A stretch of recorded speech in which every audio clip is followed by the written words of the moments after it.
Très bien, bonjour. On va donc reprendre notre cours là où on l'a laissé la dernière fois. Donc on a vu la solution des équations de propagation et nous avons vu exactement comment est-ce que physiquement les ondes se propagent.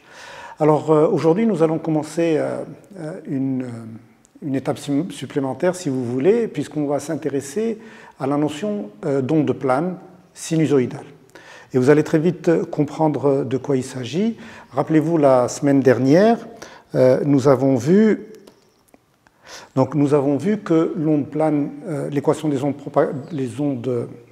propagation des ondes planes, l'équation de propagation avait pour solution deux ondes plus une solution avec une onde dans le sens des x positifs et une autre dans le sens des x négatifs, mais nous n'avons pas donné de forme mathématique à cette fonction.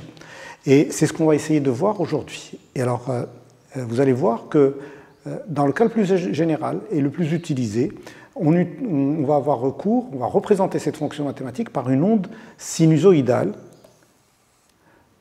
des formes que vous connaissez déjà. Donc c'est une fonction qui va avoir une fréquence représentée par sa pulsation oméga, et on va pouvoir l'exprimer soit sous sa forme trigonométrique, soit sous sa forme complexe.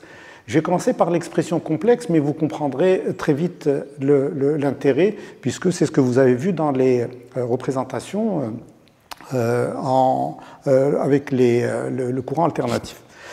Donc, une fonction exponentielle, sinusoïdale, je peux la représenter par sa forme exponentielle, puisque dans cette forme-là, je ne considère de toute façon que la partie réelle. Et donc, si ceci c'était cosinus de cette phase plus i sinus, ou là ici c'est moins i sinus de la phase, je ne considère que la partie réelle, et donc je ne considérais que la fonction cosinus. Donc, ici, j'ai le champ E, le vecteur champ est représenté par son amplitude, mais le vecteur qui me donne l'orientation de ce champ, plus la fonction exponentielle dans laquelle vous avez ce qu'on appelle la phase de l'onde et qui est représentée par oméga t moins x sur c.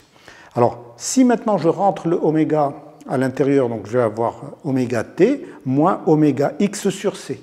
Et oméga sur c n'est autre que k. K, c'est ce qu'on appelle le vecteur d'onde ou le nombre d'ondes. J'y reviendrai un tout petit peu plus tard. Alors, de la même façon, puisqu'on l'a vu dans les propriétés des ondes planes, une fois que nous avons défini la direction de propagation et nous avons défini un des champs, automatiquement on déduit le deuxième champ, à savoir le champ B. Donc c'est pour ça que très généralement, on représentera l'onde électromagnétique par son champ électrique, sachant que le champ magnétique se déduit automatiquement. Donc voilà. Et pour le champ B, donc on aura quelque chose de cette forme-là. Rassurez-vous, je reviendrai également sur l'écriture trigonométrique tout à l'heure, ou la cosinusoïdale si vous voulez. Alors maintenant, ce qui caractérise cette onde, donc ça c'est un signal qui est sinusoïdal, et ce qui caractérise cette onde, c'est qu'elle est caractérisée par sa fréquence, c'est extrêmement important, c'est la fréquence d'oscillation de l'onde, elle est représentée par sa pulsation oméga, sachant que la pulsation est liée à la période par 2π sur oméga. Je rappelle que la fréquence n'est autre que 1 sur t, donc si je la représente ici, c'est 1 sur f égale à t. Et puis, par une autre grandeur qui est extrêmement importante, ce qu'on appelle la longueur d'onde, c'est en quelque sorte la périodicité spatiale. T, c'est la périodicité temporelle, la périodicité dans le temps, et lambda, c'est la périodicité dans l'espace. Nous verrons également des exemples sur un schéma un tout petit peu plus loin. Donc c'est ce qu'on appelle la longueur d'onde, elle est reliée à la périodicité temporelle, puisque vous voyez, c'est la vitesse de propagation fois la durée de la période, et donc ça nous donne la reproduction dans le temps. Maintenant, ce que j'ai défini tout à l'heure comme étant le nombre d'ondes K, qui est oméga sur C, en jouant sur les transformations, ça nous donne 2π sur lambda, c'est le nombre d'ondes, et il est défini comme étant le nombre nécessaire pour reproduire un déphasage de 2π sur un autre onde. Alors, ce vecteur sous sa forme trigonométrique n'est autre que E égale E0 cosinus oméga t moins kx. Donc c'est exactement la même écriture. Donc la différence, c'est que ici, en réalité, même si on utilise l'expression exponentielle, dans laquelle il y a une partie complexe, on ne considère que la partie réelle de la fonction, et c'est celle qu'on va utiliser. Très bien. Maintenant, essayons de nous intéresser à ce que c'est qu'une onde plane. Alors, on a vu l'onde plane, la définition on l'a vue, mais la notion de polarisation. Alors, si je prends une expression du champ électrique, le champ électrique est donné par E égale EY cosinus oméga t. Alors, vous voyez que ici j'ai déjà orienté mon champ E, puisque j'ai montré qu'il y avait une seule composante, qui est la composante EY. Donc, le champ E est selon la direction EY. Je rappelle que la direction de propagation est définie par x, et maintenant l'orientation du vecteur E est selon EY. Et donc, si je l'écris sur cette forme-là, vous voyez que je vais avoir E égale à EY, E0 exponentielle de moins I oméga t moins kx, c'est l'écriture exponentielle. Alors, à partir des expressions précédemment établies, vous rappelez l'expression de la propriété des ondes planes, que je peux rappeler très facilement ici. L'expression des ondes planes nous dit que B égale à EX vectoriel E sur C.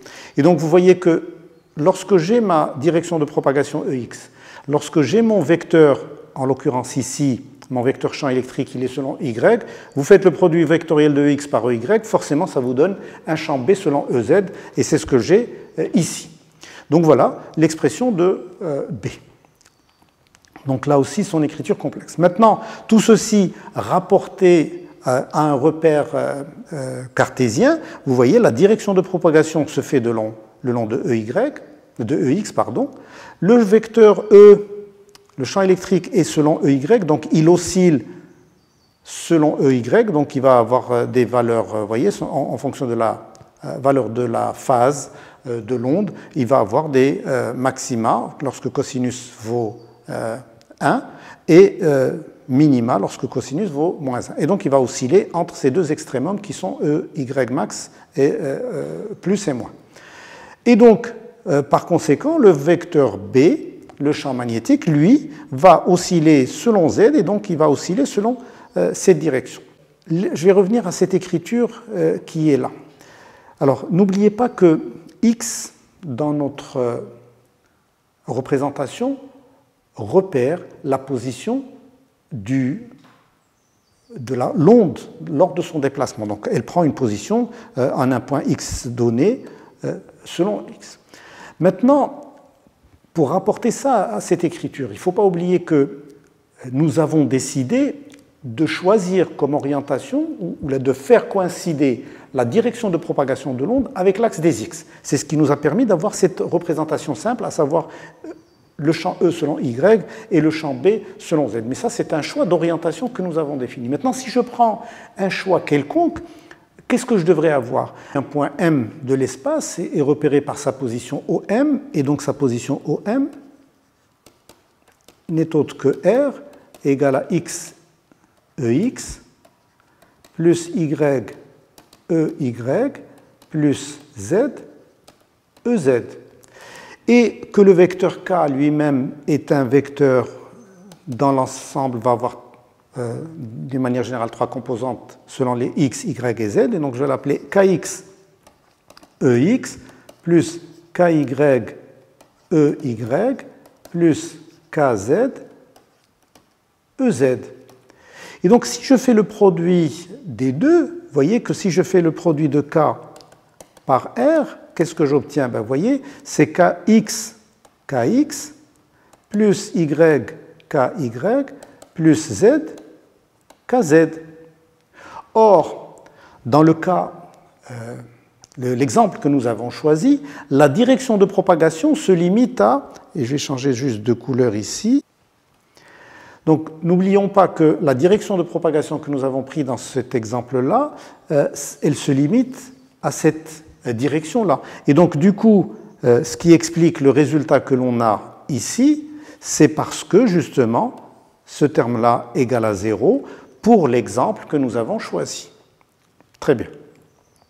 Alors, pour mieux expliquer tout ceci, vous voyez le schéma qui est devant vous, c'est une autre, la même représentation que je viens de faire, mais en couleur, où l'on voit, donc la direction de propagation, c'est selon x, vous avez le champ E en rouge, vous voyez qu'il oscille dans l'axe, suivant l'axe OY et dans la direction OX, et puis le champ B, qui leur est perpendiculaire, donc oscille selon OZ et toujours se déplace dans la direction OX. Très bien. Alors, pour expliquer la notion de périodicité spatiale et temporelle, en fait il y en a deux, nous allons considérer l'onde sinusoïdale et ce que ça représente. Donc, imaginons le signal que nous avons vu la semaine dernière qui se propage. Donc, vous avez une onde sinusoïdale qui se propage dans l'espace et dans le temps. Et donc, cette onde, si on s'amuse à prendre une photo, on obtiendrait quelque chose qui ressemble à ça. Et donc, nous avons fixé l'instant T. Donc, nous avons fixé l'instant, et ce que nous voyons, c'est l'état de différents points pour cet instant-là. Et donc, qu'est-ce qu'on remarque? C'est que le signal, il se reproduit. Et donc, vous voyez que ce qui est là, ici, on le retrouve là, sur une autre position, x'. Et finalement, ce que l'on va obtenir, c'est une certaine périodicité. Cette périodicité, c'est ce qu'on appelle lambda, la longueur d'onde. Et ce qu'on peut aussi qu'on peut relier également à la notion de temps, ou de périodicité temporelle, si maintenant je fixe un point.